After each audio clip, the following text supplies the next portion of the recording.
Alors ça, c'est pas naturel, dans ce sens que c'est, à première vue, une idéologie. En fait, c'est plus qu'une idéologie, c'est une mystique.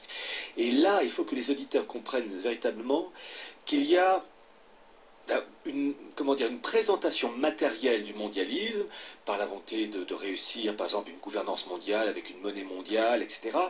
Mais que ces apparences matérielles ne sont que la conséquence d'un travail fait en arrière, en amont, d'une mystique, d'unification de l'humanité sur des principes finalement d'humanité indifférenciée. Et pour reprendre une expression d'un mondialiste patenté, Jacques Attali. Ah, ça tombe bien, nos auditeurs attendaient qu'on en parle.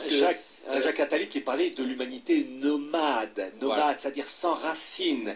Et le mondialisme le rejette tout ce qui est tradition, le classicisme, les choses ancrées dans le passé, où on se transmet le flambeau. Négation des identités. Voilà, négation des identités. Et le mondialisme veut faire de l'homme un être indifférencié, nomade, interchangeable, productiviste, et j'appelle ça un estomac prolongé par un simple sexe. Oui, c'est ça, c'est-à-dire que plus de blanc, plus de noir, que du gris et des pousseurs de caddie. Oui, et des consommateurs, et je dis toujours que tout le programme du mondialisme, il est sorti en 1931 dans un livre apparemment de science-fiction, mais en fait c'est un véritable programme politique, c'est l'ouvrage de Aldous Huxley, Le meilleur des mondes, où vous avez un État mondial avec des blocs continentaux unifiés, dirigés par un grand administrateur pour chaque continent.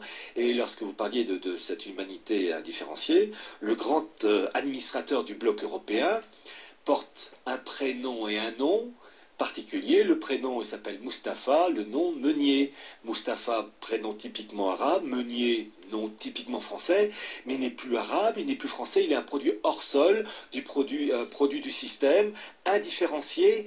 Et en 1931, cet ouvrage qui présentait donc un idéal d'État mondial avec une humanité subdivisée en 5 catégories entre les très intelligents, moyennement intelligents, et puis ceux qui sont vraiment abétis en fonction de manipulation génétique. En 1931, ce livre était, oui, un bon livre de science-fiction, mais en fait, il devait être rangé dans le rayon sciences politiques. C'est un programme politique. Et si j'ai le temps, je parlerai de Aldous Huxley, de ses origines, et de son frère, Julian Huxley, si vous me permettez, ou bien vous avez peut-être d'autres questions. Citez le livre. Vous n'avez pas cité le livre, Pierre.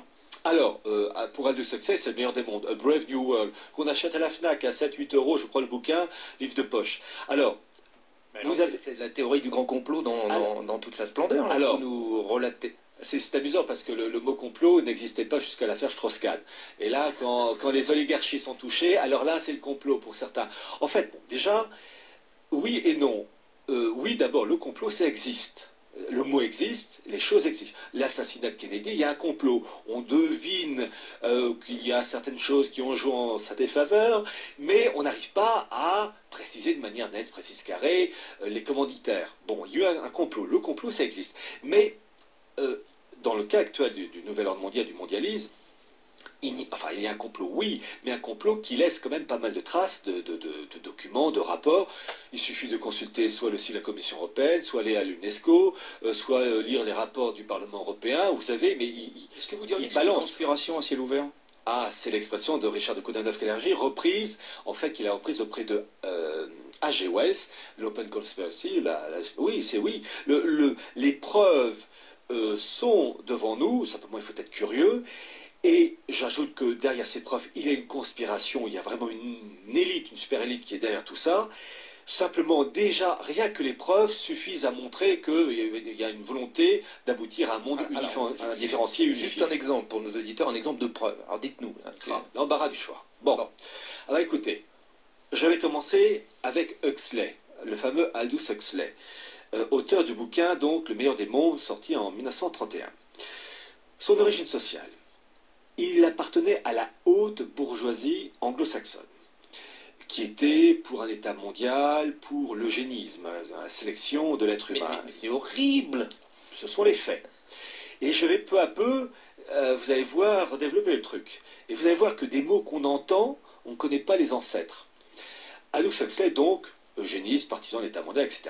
Aldous Huxley avait un frère qui s'appelait Julian Huxley, qui lui aussi, comme son frangin, avait la même mentalité, bon, État mondial, eugénisme, etc. Eh bien, c'est ce Julian Huxley qui a créé qui est devenu en 1946, ou 47, je ne sais plus la date exacte, le premier président de l'UNESCO. Et tout le monde connaît l'UNESCO en faveur de l'éducation, de la culture. Mais oui, parce que l'éducation, il faut formater les esprits d'une certaine manière, et évidemment, il faut formater d'une certaine manière en présentant des documents, des rapports qui vont canaliser dans le bon sens, enfin dans le bon sens à eux. Comme par hasard, le premier président de l'UNESCO, c'est Julian Huxley, truc archi officiel. Je continue. On parle, vous savez, de cet institut qui s'appelle le WWF, archi connu, le World Wide Fund for Nature, enfin la protection de la nature. Le logo est un petit panda. Voilà. Les petits pandas, ils sont mignons, panda, les petits pandas. C'est sympa. Et protection de la nature, toute personne censée, pour la protection de la nature, contre la pollution, de l'eau pure, un air respirable, la chose en elle-même est normale. Bon. Qui est le fondateur du WWF? C'est toujours Huxley, non? C'est toujours le Julian Huxley. Oh, lui. Le même. Personne ne le connaît. Et en fait, la création de cet institut, il y a un site internet, WWF, il suffit d'aller sur cliquer sur Histoire, on a tout l'historique avec le fondateur, Julian Huxley, pour vous dire, comme c'est pas un complot, il suffit de lire. Site officiel. Eh bien, le Julian Huxley, pourquoi il a créé cet institut? Dans le but New Age, vous savez, de divinisation de la nature, c'est-à-dire faire de la nature, on appelle ça Gaïa. Gaïa, la mère nature, qu'on voit dans le film, et juste au moment où je parle du film... Normalement, le nom vous échappe à ce moment-là. Hein. Vous savez, tous les personnages en bleu, il est sorti il y a un an. Avatar. Avatar, voilà. Un point pour Gérard Vaudin. Bravo. Eh bien, Avatar, c'est l'exemple type d'une tribu qui a pour dieu un arbre, qui est lié à la nature, c'est cet idéal de divinisation de la nature. C'est typiquement New Age mondialiste. Et je continue. Donc c'est Julian Huxley. On peut quand même, excusez-moi, je vous coupe, on peut quand même diviniser la nature sans être mondialiste. Ah bah, chez eux, si, parce que l'amour de la nature, moi j'aime la nature, mon rêve c'est de créer une forêt, pour vous dire que... mais c'est pas pour autant que je vais faire d'un chêne planté, que j'ai déjà planté d'ailleurs quand j'avais 15 ans dans le jardin de mes parents, que je vais en faire un dieu. En fait, c'est une volonté d'inversion, faire disparaître les religions, et en particulier le catholicisme, et on parlera aussi de l'engagement des autorités politiques, des autorités religieuses romaines depuis Vatican II. Je rappelle l'encyclique de Jean XXIII, donc on est dans les années 1960. Premier pape de Vatican II, qui parle dans son encyclique Pacem in Terris d'un État mondial. Voilà. Alors, il faut être franc, il ne cite pas État mondial, il n'écrit pas gouvernance mondiale, mais les phrases et mots qu'il utilise vont dans ce sens-là. Et très rapidement, pour le fameux Julian Huxley, donc premier président de l'UNESCO, fondateur du WWF, qui divinise la nature, qui a été le premier président du WWF? Eh bien, le mari de la reine des Pays-Bas de l'époque, à l'époque il s'appelait la reine Juliana, son mari s'appelait le prince Bernhard, et qui a été aussi le premier président du Bilderberg, autre institut mondialiste. Donc on retrouve toujours les cousins, les copains, des liens soit familiaux, soit des liens professionnels. Donc on a un seul bloc politique-économique, et ils disent, mais le problème c'est que vous avez les musulmans qui ne rentrent pas dans cette philosophie mondialiste, en raison de l'islam, qui est pour eux rétrograde. Alors, donc là, il faut changer l'islam. Vous êtes quand même en train de nous dire là que l'islam serait un rempart au mondialisme? Alors, je suis... Ça interpelle, je dirais. Je pense, oui. Mais je vais essayer de vous satisfaire avec mes explications. Voyez-vous, je suis catholique convaincu. Jamais je vais me convertir à l'islam, ça sûrement pas. Je suis catholique convaincu.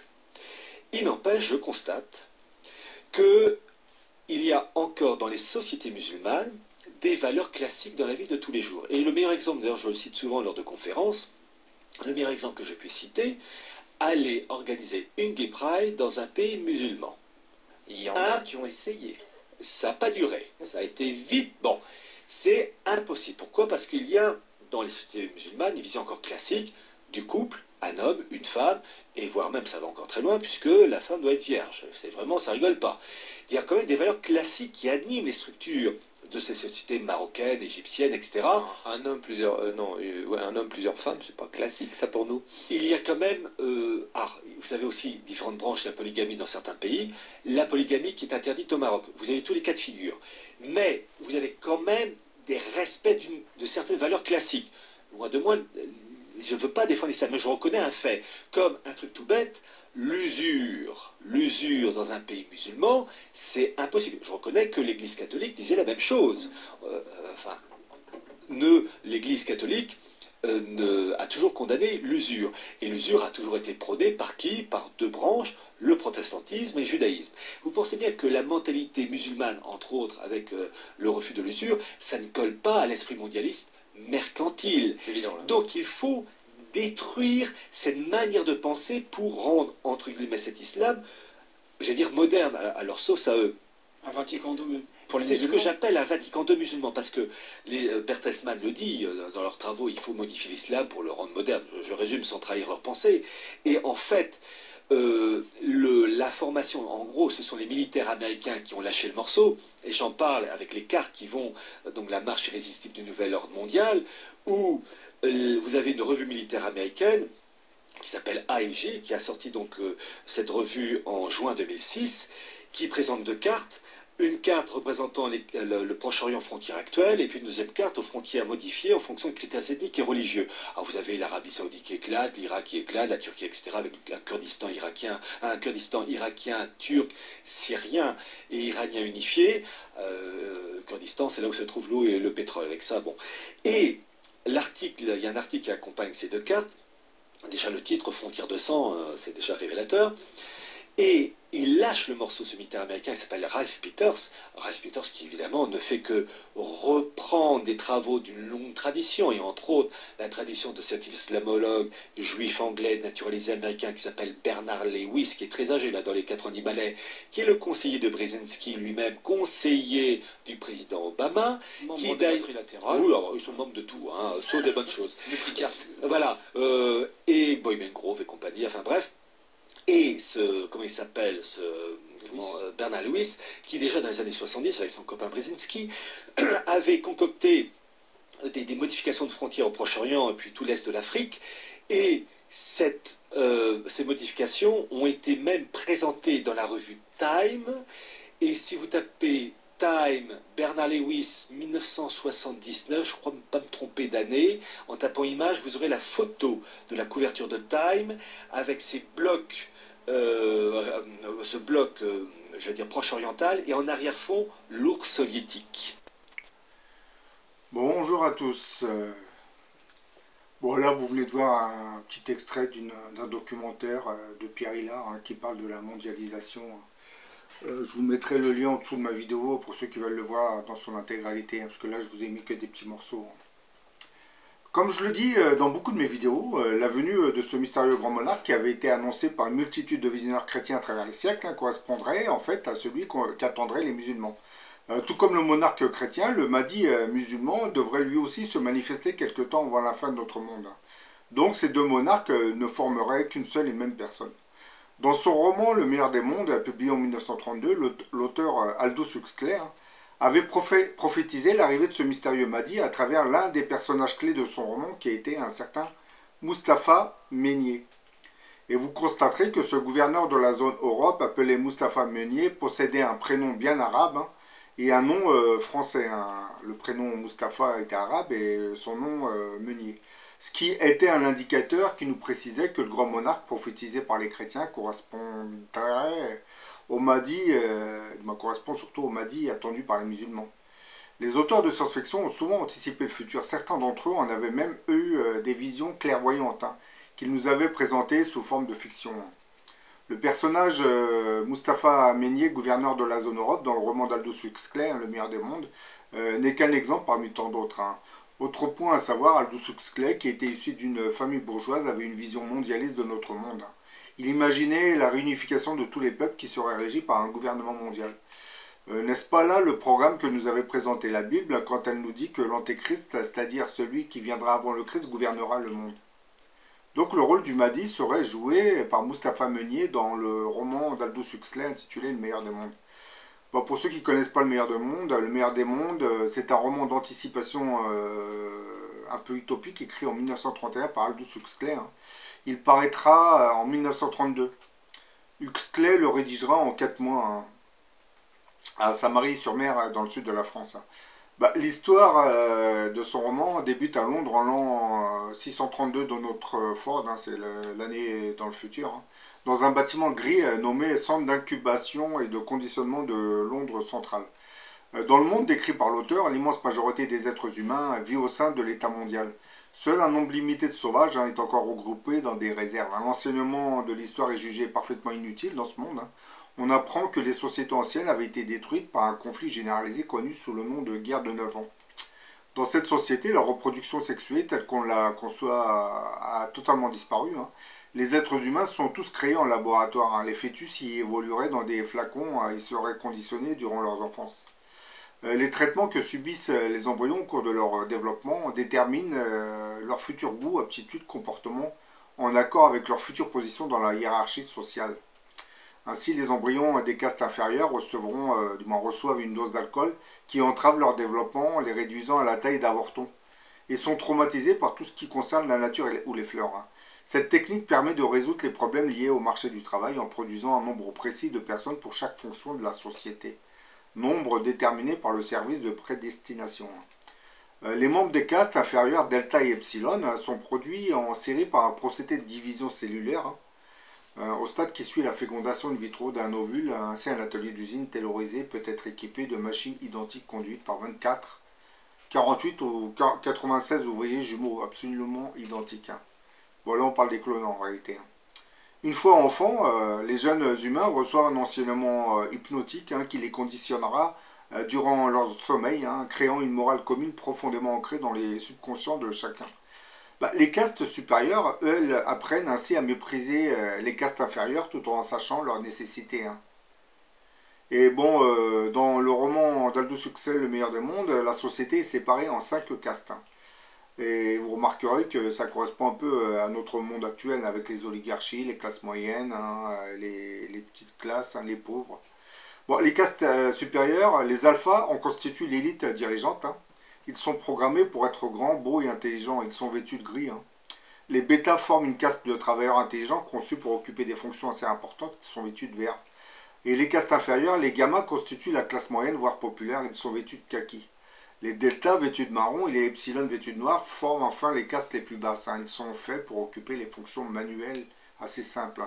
Ils sont programmés pour être petits et laids. Les epsilon sont presque simiesques.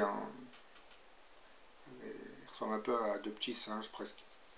Le monde futuriste décrit par Aldous Huxley dans son roman Le meilleur des mondes est sous le contrôle d'un gouvernement mondial.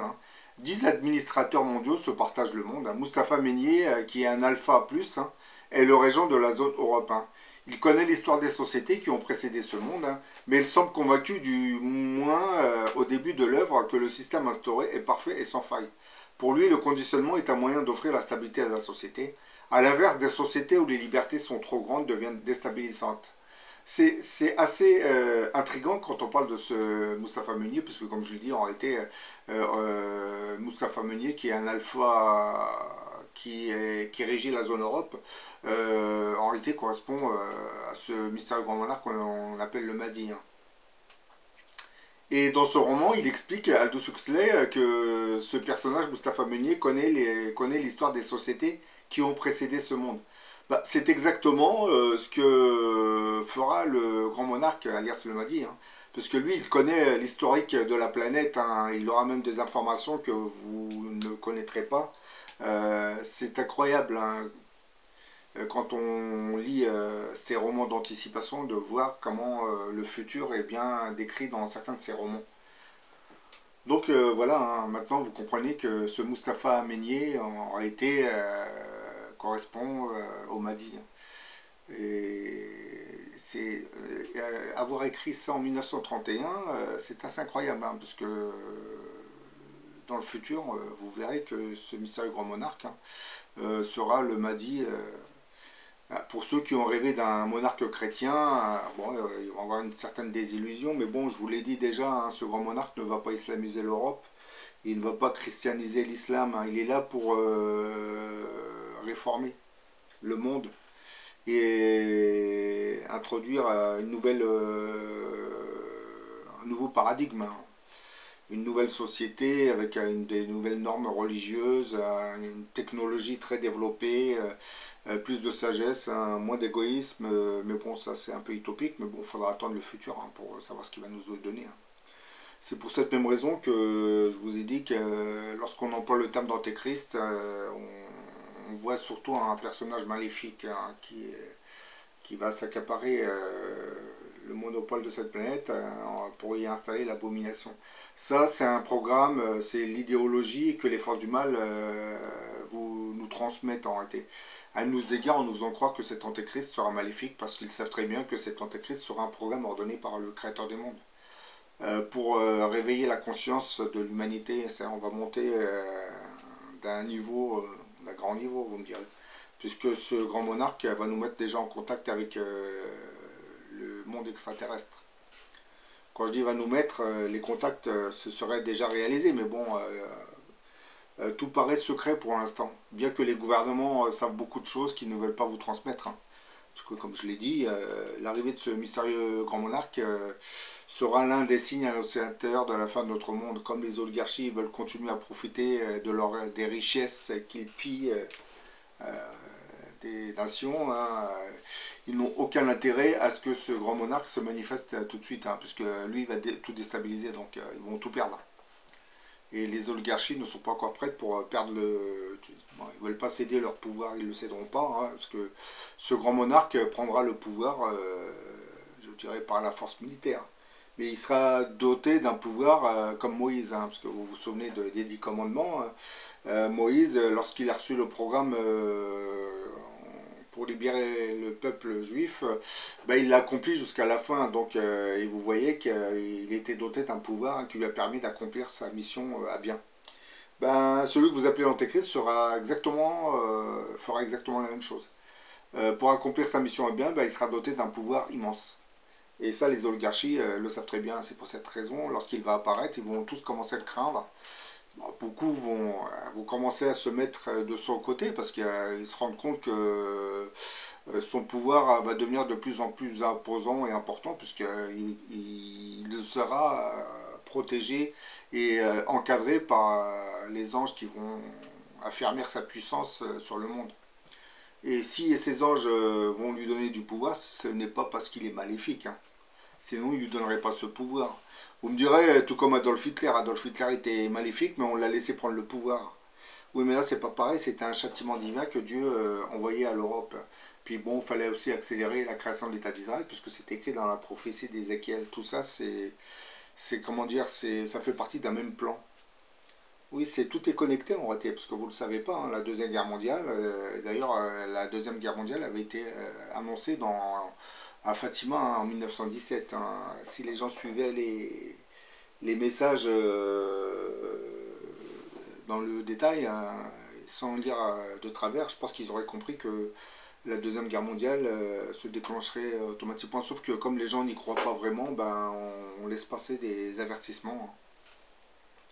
C'est un peu comme mes vidéos, hein, que je poste là, vous voyez bien qu'en réalité ce sont des avertissements qui sont envoyés. Hein, mais bon. Comme pour l'instant, les gouvernements n'ont pas encore approché mes vidéos, ça ne passe pas le message. D'ailleurs, c'est un peu voulu aussi que ça ne passe pas, parce que il y a un calendrier à suivre en réalité. Il ne faut pas aller trop vite. Bon, je vous dis à la prochaine pour une autre vidéo. Hein. Bon, maintenant vous connaissez le personnage Moustapha Ménier. Vous savez qu'il correspond, on m'a dit, à ce mystérieux grand monarque. C'est un alpha, hein, plus.